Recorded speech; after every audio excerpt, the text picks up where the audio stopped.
Hello guys, and welcome back to Sea Power, Naval Combat in the Missile Age. Big thanks to Triassic Games and Microprose for giving me early access to this awesome game, but do bear in mind that it is work in progress and therefore subject to change. Since the game comes out into early access next week on November 12th, I thought I'd do a quick tutorial on the mission editor. So what I'm going to do today is point out all of the things you need to know to put together a quick mission. This way you'll be ready to create your own missions straight away. Let's jump on in. So here is the mission editor screen, and some of it's self-explanatory, some of it I'm going to go over in more detail. But first things first, you want to decide where you're going to create your mission. So let's just, for the sake of this one, put it into the Btics. And we're going to grab this central map point and we're going to move it over to the Btics.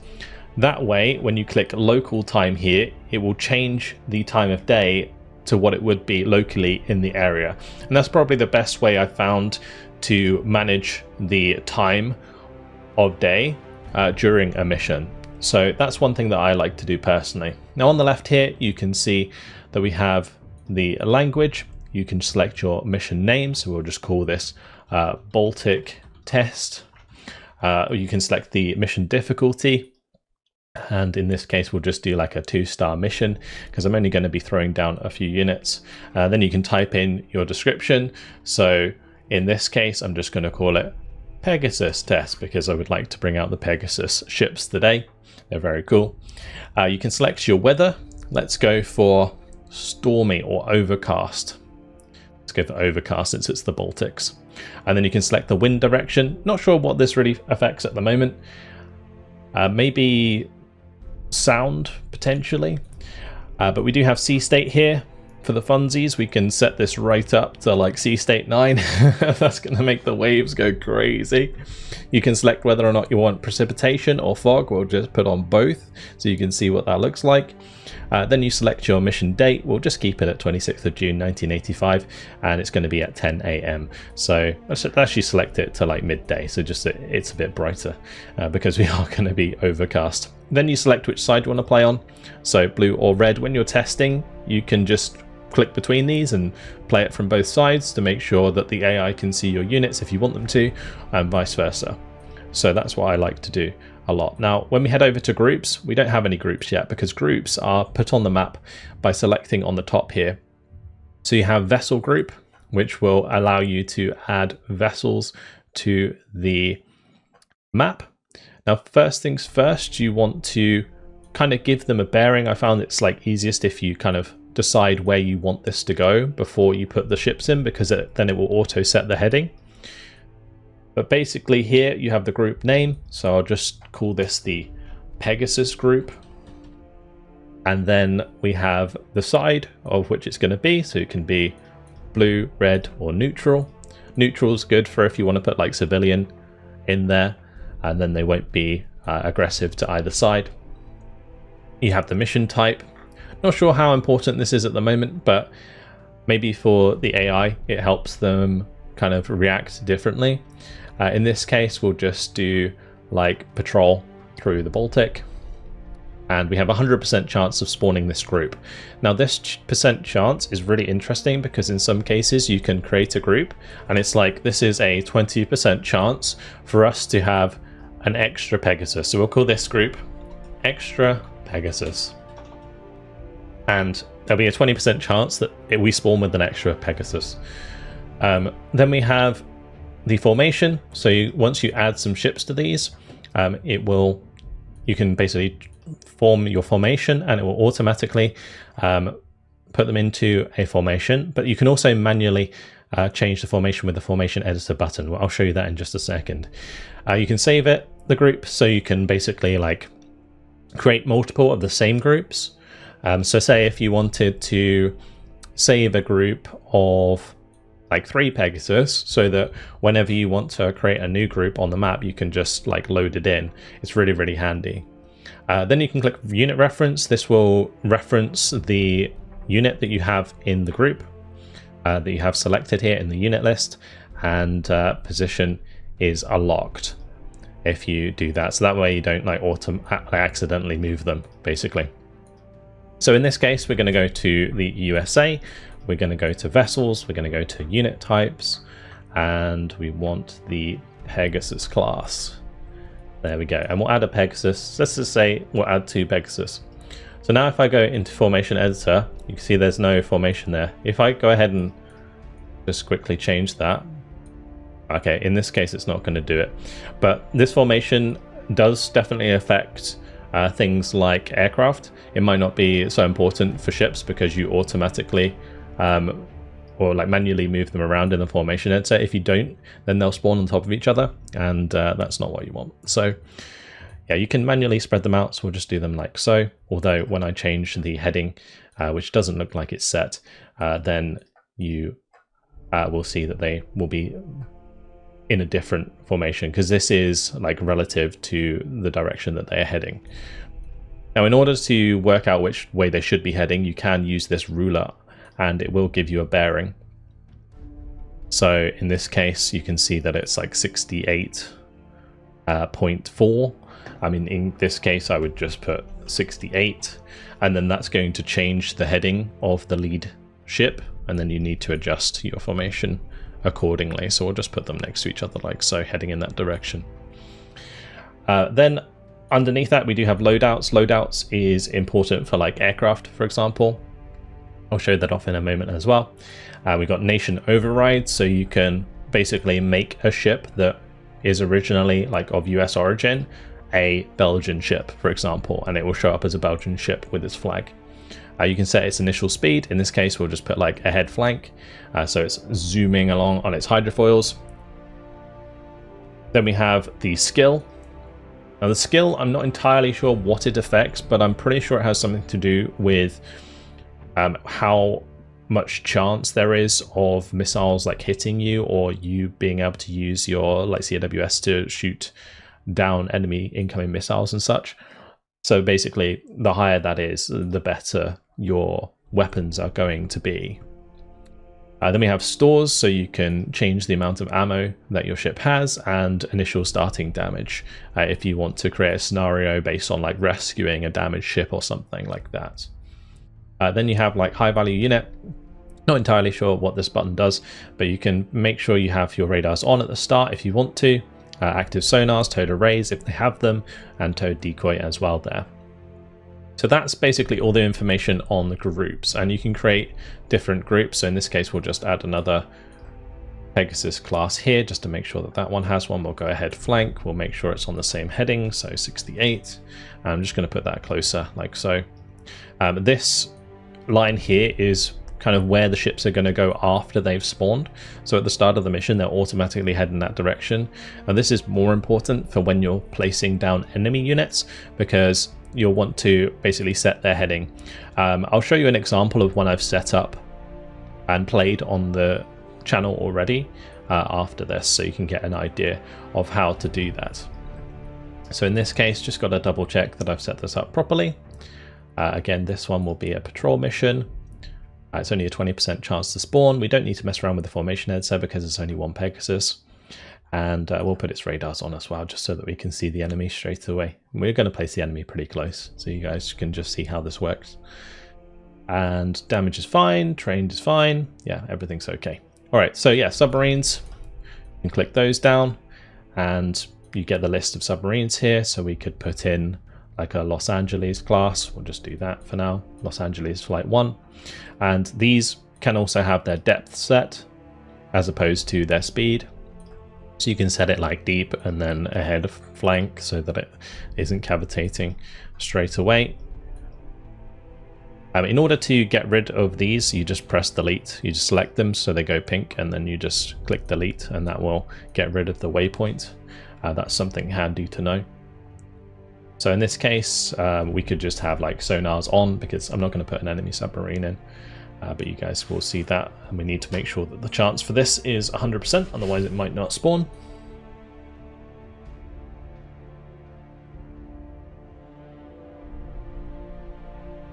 And I think that's good. All right, we don't necessarily need to give it a mission if we're going to be playing as it. I think, again, the mission type is more for the AI to understand what it needs to do. Then we have aircraft, so I'll just add an aircraft in here just so you guys can see the loadouts. There are certain aircraft that do have different loadouts. So if we go for something like, let's say A6E, then we have like lots of different weapons, and you can hover over them and it will tell you what they consist of. So this one has Mark 83 bombs. This one has 12 Mark 83 bombs with drop tanks. We got paveway, laser guided bombs. Then we've got harpoons in there as well. I haven't messed around with the strike precision much with those paveways, so we'll select that for now. But you can see there's loads of different ones. You can even go like empty if you want to kind of simulate aircraft that are returning from a mission that just like fly over your fleet or something. It's just sort of cool flavor to add. You can set their speed, of course, their altitude, and so on and so forth. We're not going to mess around too much with that, but you've got the same that you can do for helicopters. Again, they get the similar options with altitude, speed, and so on. And there's also land group. Now, land group is not sort of tanks and things like that necessarily. You can add tanks and you can add like IFVs. I believe there's a Bradley. Yeah, there's Bradley there. Paladin, Vulcan, for example. So there are a few ground units, but this group is usually used for like coastal artillery and like installations that you can attack on ground. So I wouldn't necessarily see this as a way to set up like a ground battle, although you can technically do that. I think it's more of a way to set up like air bases, installations that you attack during the missions, SAM sites, you know, anti-ship sites and so on, radars, all that sort of stuff. So we can like pop that there, and we can just make that an air base, or just make a small air base there, for example, and you'll see that pop up because of our other units. Now, if you don't name a group and it only has one unit in that group, then it will also name the group once you jump on in. So that's basically all of that. You have your file picker here for setting up like formations or like your groups. So if you have saved a group, say for example I save the Pegasus group, we'll just call this like Pegasus. Then when I click here, that's where I can load it from, and it will be in there when we refresh the mission editor. Now this is your ruler, like I showed earlier, just gives you an idea. If you want to get rid of this, you just kind of have to use the eraser tool here and click on each point. You also have just a marker button, so you can click a marker down if you just want to like mark a location that you want to put a ship on later on. And then you also have the circle tool, which has also the range and heading on it. So that's pretty handy as well. Just for kind of setting up distances and making sure you know how far you're traveling, because especially in places like say the Bering Strait, I realized this when I was working on it. I thought, oh, this isn't that far. But then when you look at it, because it's quite high on the world, let me just do it over here, it's easier. That's 540 nautical miles. That's a long way.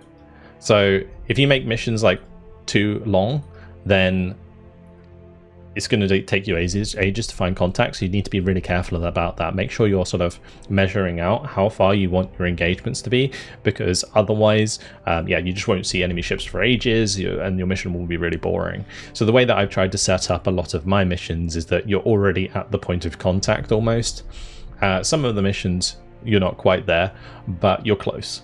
And in doing so, the missions are a good length. They're between like half an hour to 2 hours is my maximum mission that I've created so far. So let's just add an enemy group. You do it in the same way. You just select it to red, and we'll just make this like a poor Tarantul that's going to be our shooting target today. Although it probably could take out a Pegasus quite easily, so we'll just put that kind of quite close so that we can see it. Let me just move this ruler. We'll bring it within like shooting range, so the missiles just fly off immediately in both directions. It'll always be good fun. Now in this case, when it comes to setting up your AI, again, you want to kind of set them up with a mission type, because I think this does affect like the AI. So we'll just do a posed transit in this case, and it's just going to try and engage anything that's close by. We'll go for 100% chance, of course. We do want it to always be there. You can set it to weapons free, so it will just automatically fire at the start. If you put it to weapons tight, the AI will decide when it wants to fire or not. Then we have the formation editor. All the same stuff is all the same. Let's just make sure we add it. This is something that's actually really easy to do, and something I will point out right now. Make sure you click that add unit button because the amount of times like you add a group and you're like, oh, I've added a heads class, and then you'll just leave it at that rather than clicking add unit. You have to make sure you click add unit, otherwise it won't save. So just bear that in mind. I will just make sure that one's a head flank coming towards us. Nation override we don't want to mess around with. We'll just put the radar on so we can see it, and yeah, that's all fine. So that's going to give us an enemy. Now, one thing we do want to do in our mission is probably add like an intro or something. Now, you can do mission briefing. I haven't really messed around with this much. This is kind of a new feature, and I'm sure they'll be improving on this over time. So if you want to set up like a proper mission briefing for your mission, this is the way to do it. I'm not entirely sure how it works, but I'm pretty sure you have to have an assets folder with a picture that will fill up the background, and then you can add sort of extra information written into this left side. But the way that I'm doing mission intros at the moment, which is kind of easy, you just click add trigger here. You go to time. So conditions, add condition, you go to time, and then you select set up date and time for the condition, and you just select this 1 second. And what that's going to do is bring up a message 1 second after the start of the game. So then we go to mission or messages, and we go, hi, this is the intro message, and if we start the mission, that will pop up.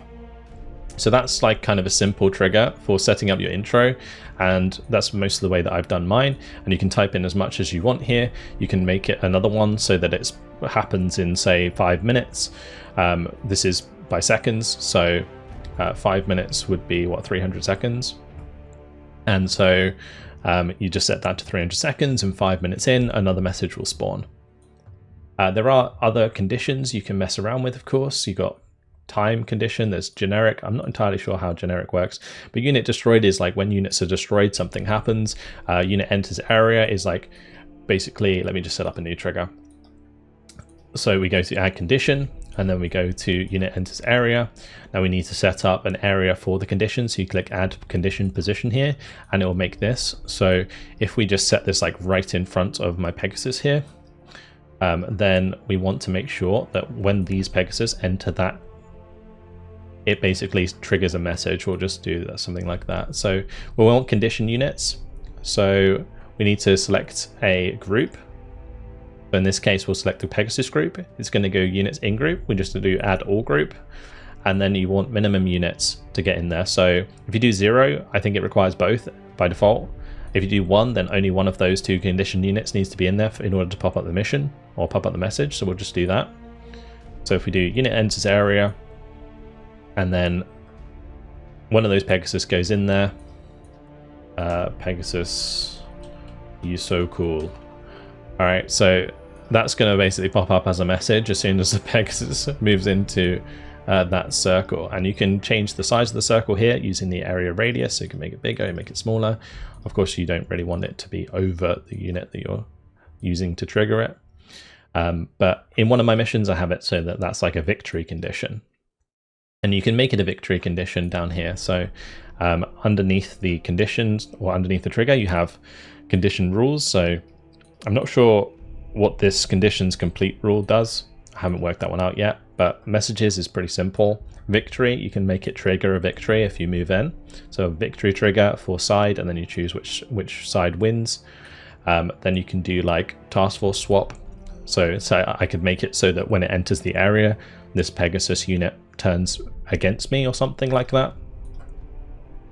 We could add another, well, this is to do with the trigger position, sorry. You can make stuff teleport.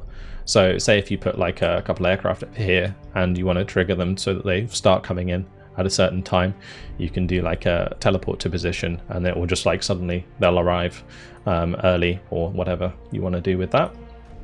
We've got action units, and then there's enable triggers. So if you want to do it so that when, say, a message pops up, then this appears, you can make it enable that trigger, and then you make this one disabled by default. So in this case, we could make it so that the intro triggers this area to pop up if we wanted to. The way that we do that is we just disable this, and then we do in the trigger name 1, which is our intro, we just go enable triggers, and then that will be trigger name 2, and then that will just enable that, and that will pop up. So that's kind of what you can do when you're messing around with triggers. Triggers can get kind of complicated if you want them to, but just so you guys have like an understanding briefly of how they work, mostly it's just to do with what condition you have set up. So unit destroyed, unit enters area, no unit types of given type left. So say if there's no like merchant ships left, then you lose or something like that.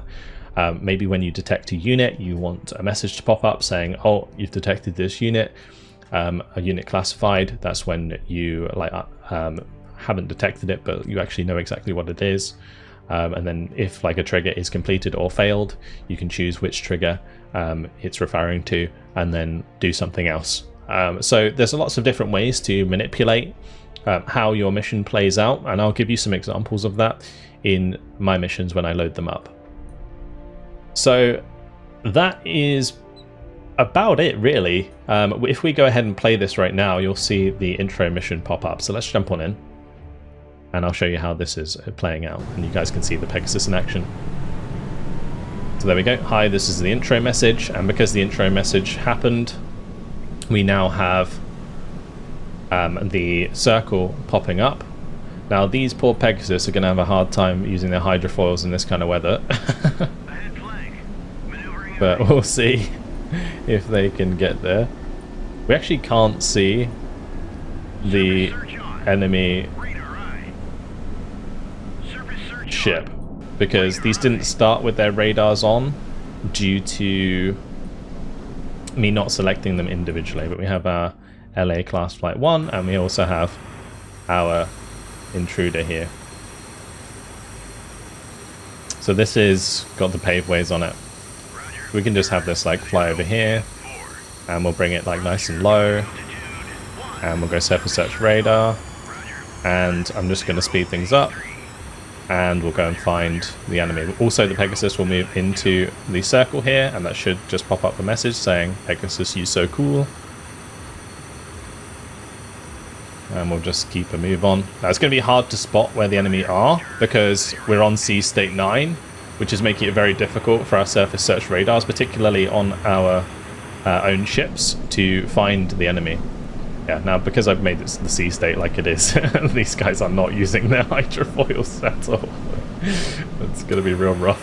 You wouldn't want to be on one of those boats, I can tell you that much. So we'll just speed it up. And the enemy Tarantor should be over here somewhere. I mean, we know it's within 50, so... Ah, there it is. So that's going to be the enemy Tarantor.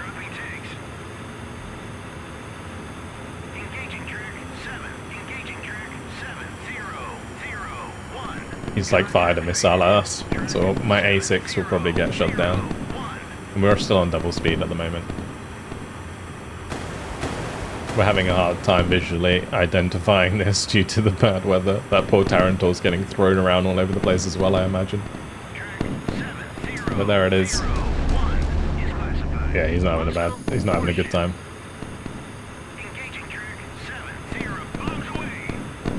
Goodbye paveway. And we can of course follow the paveway in. And that's a victory, right? But we didn't set up a victory condition, so let's go ahead and quickly do that. We can just exit out and it will load you back into your scenario.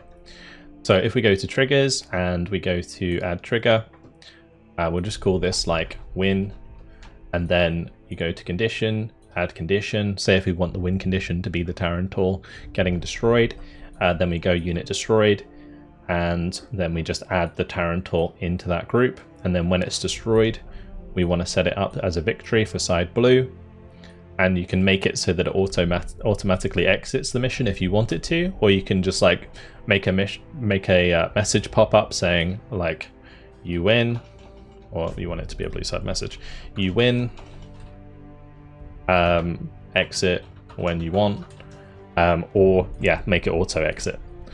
Usually I like to make it so that it doesn't automatically exit, because sometimes people like to look at the wreckage or like, you know, mess around with their own aircraft a bit more and so on and so forth. But yeah, you can either make it auto exit, or you can make it so that people can exit on their own, and then when they exit it will show it as a victory. So that's basically it for mission creation in a nutshell. And hopefully that kind of gives you an idea of how to set up your own missions, particularly like a basic mission where you have like your ships versus their ships, and like if you destroy their ships, you win. Like that's basically what you can set up with what I've taught you. You could also set up something to do with like moving into a unit area and so on and so forth. So hopefully that gives you a good idea. Let's just show off a couple of examples of things that I've put together and I've shown on the channel. So I'll go through basically all of them. We've got my Vladivostok campaign here, or scenario. Now these lines going around here is my civilian aircraft. You can see that I've got them just like randomly flying around in circles, so they briefly pop up on radar over our fleet. This is the Nimitz carrier group, so this has multiple different ships in it, but you can see that I've set up the formation so they are already spread out. So it's like 3 Oliver Hazard Perry class and a Nimitz aircraft carrier with the Arkansas in there as well, and that's escorted by a Los Angeles class. We've got the amphibious group down here, which is the St. Louis and San Bernardino, and this is the Vladivostok fleet that's basically hunting down the Princeton. Now the way that I had to do this is because I've got the P-42 already in the air here, I made it so that the Vladivostok fleet could already see the Princeton at the start of the mission, whilst you can't see the Vladivostok fleet, and in doing so, the Vladivostok fleet basically immediately fires, and that's what starts off the mission. So that was kind of how I set that one up. You can see that I also have a teleport here. If these 2 groups get destroyed early, then it teleports these MiGs to that position, and they come in much faster than they would have before. So that's kind of fun. I've also got an airbase there, but I didn't really get around to messing with that. So that's basically how the Vladivostok mission works. I've got the Vladivostok fleet just close enough so that it automatically fires at the Princeton. If the Princeton and the Reuben James get to this position, then you get like a nice mission or a nice sort of message saying, oh, you managed to save them. And then your mission is to destroy the Vladivostok fleet. So the trigger in this situation is just destroy all of these ships. So the Slava, yeah, basically everything in the Vladivostok fleet. Which is a reasonable amount. Really cool mission. If you didn't check that out on the channel, definitely go have a look. Next one is, let's have a look. We moved on to Ready for Bear. So the way that this one worked is I had it so that there are a bunch of vessels that are moving towards, it's basically a race. So whoever gets here first wins. But there's also there's basically 2 win conditions. So there's win by destruction, and there's win by race. So you can just race here and avoid these vessels, and if you get there first, you win. Or you can win by destruction by destroying all of the enemy vessels. I think it's specific, yeah, it is actually all of them. So these 2 here, the Fletcher and the Wadsworth, these actually have a percentage chance to spawn. So in this mission, you can either be up against like 4, 5, or 6 vessels as the Kirov. And again, you're still racing to fight those off. I've got a radar site over here that is potentially helping spot stuff. I just kind of put it there for flavor. And then we got the P3C coming over here, so they will eventually spot the Kirov. So that's how that one was set up. And the idea at the start of this one is that you use the Kirov's helicopters to find where the enemy fleet is, so that you can just sink them before they get to St. Lawrence, and that way you get there before they do. Then next up we have the Black Sea Blood Bowl. That was the next one that I did. So this was another interesting one. It's more just, again, another kind of standoff where you're fighting. Your mission is to destroy the Moscow battle group. I've just set up the Moscow battle group in this situation so that it fires its long range missiles. So if I go to, I think it's the Slava, we go to unit reference. So you click the units in here, and you can click unit reference, and it will show you all the weapons and stuff that they have. So in this case, the Slava class has the SSN-12, which is a 297 nautical mile missile.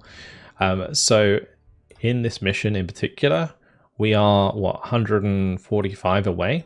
That means that the Slava will fire its missiles first, and then when the Sovereign gets into range, it will fire its SSN-22 Sunburns, which are 135 nautical miles. And in doing so, it makes this mission a little bit easier. Because if the Slava fired at the same time as the Sovereigns did, then your fleet would just get completely wiped. So there is certainly balancing to consider when you're making a mission. And in order to do that, like just using the ruler in this case, I'm making it, yeah. So the Slava fires like 10 nautical miles earlier than the Sovereigns do, and that way it splits the missiles, it keeps the mission exciting. And then I've also got the kilos set up here relatively close. Again, making sure to set them up so that they are in range to attack within like 5 to 10 minutes of playing into the mission. Because the Kilo class has a range of like 13.5 nautical miles. On the test there, the wake homing is only 10 nautical miles. So you're going to have to like close in like this. And depending on what you do with your other ships, you might bump into the other kilos. But the idea is that you always bump into this one. So that's basically how that one works. You have 3 kilo class kind of bearing down on you, and then the Moskvas are kind of opposite. And we got some Tu-22s that are going to be coming in, and I basically waypointed these. So this was something I was talking about earlier, where you want to use waypoints smart. So realistically, a Tu-22 wouldn't just like fly straight into the enemy like this, right? It wouldn't just go fly over the enemy battle group. So I've got it so that it moves into range, and the AI will automatically fire its long range missiles, because these have kitchens, which are 180 nautical miles. So I've gone ahead and I've drawn a ruler here and gone, okay, that's 155. They're going to be covered by the Moscow battle group. It makes it difficult for them to be shot down by the Harriers that you have at your disposal. So they're always going to get their missiles off. So they'll launch them maybe like here, and then they'll turn around when they get to that waypoint and just start flying off into oblivion over here. So you never see them again. I think you technically could trigger it so that they like despawn or something, but I haven't really figured that one out. So that's something to look into. Anyway, that's that mission. Next mission and final mission that I've built so far, the Burning Btics. Now this one was really fun because initially it was going to be something to do with just the US patrol, like going around Gotland, and then we were just going to get attacked by these Tarantals and Anushkas. But then I kind of figured it would just be like a, throwing missiles back and forth is kind of boring. So instead, I made it so that the Kirov, which would have been part of the North Sea Fleet up here, is instead like based in the Btics. And that way, there's kind of a timer. So your ships start on this heading, and your mission is to go around Gotland, right? But as soon as you start getting closer, you're closing into range of the Kirov. And after, I think it's 10 minutes or 5 minutes, Kirov inbound, there's like a timer that pops off. And it basically says, oh no, you're going to bump into the Kirov any second. You better GTFO. And at that point, the Kirov's just out of range with its shipwrecks. So if you turn around immediately, it might never fire at you. But if you hang about, then it does fire at you. And when I was doing the video for this one, I basically purposefully did it slowly so that you guys could see how the mission worked and made it a bit more exciting. And I think when people like play this themselves and have not seen this, then they'll have fun as well. So that was kind of what I was going for. I've also got an Echo 2 class that is like creeping forwards as well, and that is basically going to do the same thing as the Kirov. It has shipwrecks, I believe, or actually I don't think it's shipwrecks that it has something else. The Shadok, 242 nautical mile missile, still a pretty scary missile. So yeah, anyway, you can see that if I do a ruler here, how far that is. It's just out of range. And then same deal for the Kirov, it's just out of range. So that's 393. It probably needs to get down to somewhere like here, and then it can fire. But obviously you're going to be heading towards it at the same time at the start. There's also 2 Kilo and a Victor that are closing in on your location here. Now, when I played the mission out on the channel, we didn't even see the Kilos, which is really interesting. Sometimes they attack you, sometimes they don't. It's kind of interesting how this works. But in this case, they're both on convoy interdiction. And we got these Russian attacks. And the way that I set this up was that there's actually quite a cool bunch of triggers in this one. because it was kind of going to be too easy. All of these US ships have harpoons, and they're going to outrange Tarantors and Nanushkas, no problem. You could wipe out the entire fleet very, very easily. So what I decided to do was put merchant ships in the way, and that way it limits the range at which you can use the harpoons and when you can use the harpoons, because if you use the harpoons when they're near the merchant ship, you're going to hit the merchant ship instead, because the merchant ship has a bigger radar like signal. So yeah, it made the mission way more interesting. You couldn't just like flatten the Russians coming out of the port here. Like, they purposefully used the merchant ships as cover, and yeah, that's basically it. So hopefully you guys have enjoyed a look at my missions. You can see that I also like just set up a route here for the merchant ships. I'm going to be making probably one more for my mission pack, and these will be playable hopefully on the workshop. I believe that they are going to make the missions available on the workshop. If not, then they will definitely be available to be shared like amongst friends by sending each other the mission files. So there is that. And I'll be definitely willing to play other people's missions that they come up with when the game goes into early access on November 12th. So yeah, if you guys have any questions, please feel free to leave them in the comments. I'll make sure to answer as many as I can if I know the information. I'm not the expert on making missions, but I have made quite a few now. So yeah, hopefully this has been informative and gives you a bit of a head start when it comes to messing around with the mission editor. With that said, hopefully you guys have enjoyed it. If you want to check out gameplay of all of the missions that I've shown you guys today, they are on my channel, so definitely go have a look. But that is it. Yeah, hopefully you guys enjoyed the video. Thank you very much for watching, and I'll see you in the next one. Goodbye.